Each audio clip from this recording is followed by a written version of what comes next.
সাগরতলের রহস্য radiant fish world. শুধুমাত্র সমুদ্রের উপরিভাগের দৃশ্য দেখে মুগ্ধ হওয়ার গতানুগতিক ধারা থেকে বেরিয়ে এসে সমুদ্রের গভীরে অদেখা জগৎ ও সামুদ্রিক জীববৈচিত্র্য সম্পর্কে জানতে রেডিয়েন্ট ফিশ ওয়ার্ল্ড পর্যটনের এক নতুন ধারা সৃষ্টি করেছে। পার পার্সন ৩০০ টাকা এন্ট্রি ফি দিয়ে তাই আমরাও চলে গেলাম রেডিয়েন্ট ফিশ ওয়ার্ল্ড এক্সপ্লোর করতে। Hello beautiful people, welcome to my new another blog.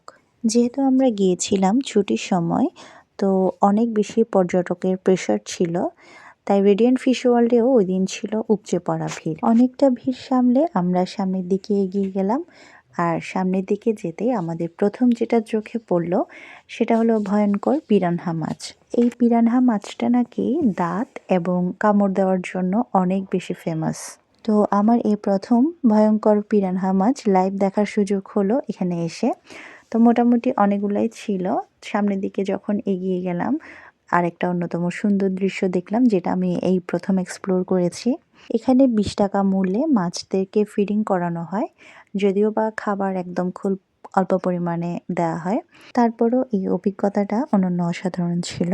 আর সবচাইতে বড় কথা, রূপকথা ভীষণভাবে এনজয় করছিল, আর ওর মারফতে আমিও একটু মাছগুলোকে ফিডিং করালাম। এখানে আসলে শুধু মাছই নয়, ছিল সুন্দর কচ্ছপ, আর সাথে ছিল লবস্টার।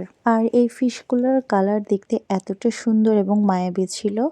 আমার কিন্তু পুরো রেডিয়েন্ট ফিশ ওয়ার্ল্ডে এই মাছটা প্রচুর ভালো লেগেছে, এবং সাথে ছিল লাল কাঁকড়া। আর একটু সামনে যেতেই দৃশ্যপট পুরাটাই চেঞ্জ হয়ে গেল। মনে হচ্ছিল আমরা সমুদ্রের নিচ দিয়ে হাঁটছি, আর আমাদের মাথার উপর বিভিন্ন প্রজাতির মাছ এবং সামুদ্রিক জীব ঘোরাফেরা করছে। আচ্ছা, এই মাছটা নাকি হাসে। আপনারা কি কেউ দেখেছেন এই মাছটাকে হাসতে? আমি শুনেছি এই মাছটা নাকি মাঝে মাঝে হাসে, তবে আমরা যখন গিয়েছিলাম তখন বোধহয় আপসেট ছিল। মাছ স্যাড মুডে থাকুক আর না থাকুক, এদিকে বাপ আর মেয়ে কিন্তু একদম চিল মুডে ছিল।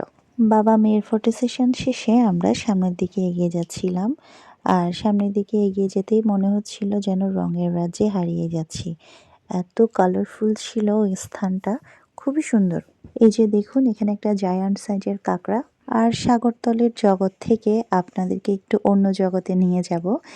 এখন চলে যাচ্ছি রূপচর্চার জগতে। না, অ্যাকচুয়ালি মজা করছিলাম। এখানে একটু পেডিকিউরের ব্যবস্থাও রেখেছে। এটা নাকি ফুড থেরাপি ম্যাসাজ, অলরেডি একজন আন্টি নিয়েও নিচ্ছিল। আমি অবশ্য রূপচর্চার আশেপাশে নাই রে ভাই। এরপর রূপকথা একটু 3D মুভি দেখবে বলেছিল, আর টিকিটের প্রাইসটাও আসলে অনেক কম ছিল, 50 টাকা করেছিল পার পারসন। তো আমরা 150 টাকা দিয়ে 3 জন এন্ট্রি নিয়ে নিলাম 3D মুভি দেখার জন্য। তো এখানে দেখি শুধু বাচ্চা না, বাচ্চাদের থেকে বয়স্কদের সংখ্যা অনেক বেশি। বয়স্করাও 3D মুভি দেখার জন্য খুবই উৎসুক ছিল, যদিও বা আমাদের মধ্যে রূপকথায় বায়না করেছিল এটি দেখার। তো ঢুকতে আমাদের 3 জনকে 3টা সানগ্লাস ধরিয়ে দিয়েছিল, আমি একটু সানগ্লাসটা পরে নিলাম। তো এখনই শুরু হতে চলেছে 3D মুভি। বিশ্বাস করেন গাইস, এত বাজে এক্সপিরিয়েন্স আমি মনে হয় আর কখনো করিনি। এটা মুভি চলছিল নাকি কার্টুন চলছিল বোঝা দায়। আমার কাছে ফুললি একদম বাকওয়াস মনে হয়েছে। পয়সা নষ্ট করতে চাইলে এখানে আসতে পারেন। তার চাইতে 9D মুভিটা অনেকাংশে ভালো লেগেছে।